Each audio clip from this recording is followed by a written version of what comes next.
Vôtre. J'ai été élu par un peuple, mais où est-il ce peuple au lendemain du coup d'État?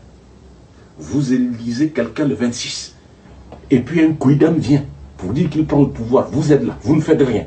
Et vous dites c'est le leader qui a manqué. Ah oui, c'est toujours le leader. Vous n'avez aucune responsabilité, n'est-ce pas? C'est le leader qui vous a fait acclamer Oligui Nguema. C'est le leader qui vous a amené à l'insulter. C'est le leader qui vous a amené à dire on s'en fout de lui. C'est le leader qui vous a amené à ne pas suivre ses mots d'ordre. Pourtant, depuis le début, je vous ai averti. Pour dire 10 mois après, 15 mois après, 2 ans après, c'est lui qui avait raison. Alors, assumez-vous. Moi, je m'assume. Mais la différence entre vous et moi, c'est que moi, je fais tout dans l'intérêt du peuple et je suis mon peuple.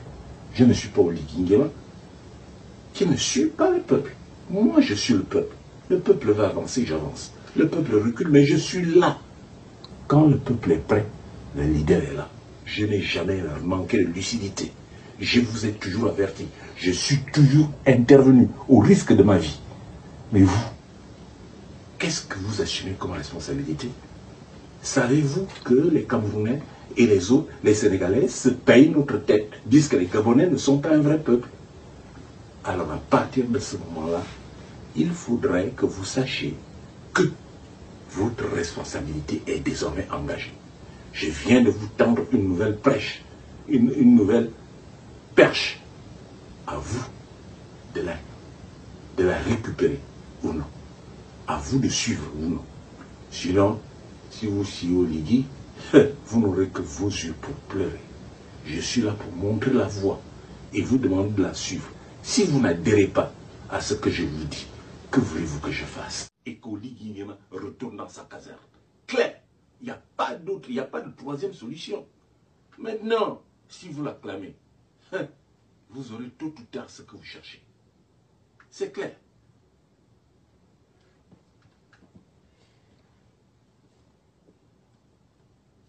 Marcus Bolingui demande: Professeur, pensez-vous que l'élection présidentielle sera à l'image du référendum? Bien. L'élection présidentielle ne peut pas être à l'image du référendum. Pour une raison bien simple. Le référendum est à la limite impersonnel. Première chose. Deuxièmement, on va au référendum, on ne sait pas qui on vote. Et on ne sait même pas pourquoi on vote. On va vous dire, on va dire aux gens ce qu'on leur a dit. Répondez oui, répondez non. Les gens ne savent pas sur quoi on dit oui et sur quoi on dit non. Et qu'est-ce qui s'est passé? 70% d'abstention. Est-ce que l'élection présidentielle se ressemble à ça? Grandeur nature, je l'ai déjà dit. C'est le reflet qu'il y a au minimum 70% des Gabonais qui ne veulent pas d'Oligui Nguema. Mais il continue, comme si de rien.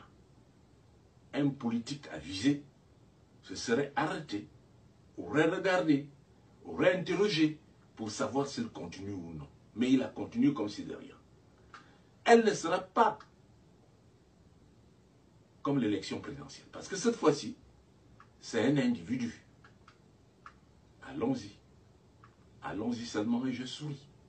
Je répète et je l'ai déjà dit, je lui dis exactement la même chose que j'ai dit à Ali Bongo. 2025, Oligui Nguema ne pourra pas être au pouvoir et il ne sera pas au pouvoir. Quels que soient les moyens qu'il utilise. Je suis clair là-dessus et ça ne souffre pas d'ambiguïté.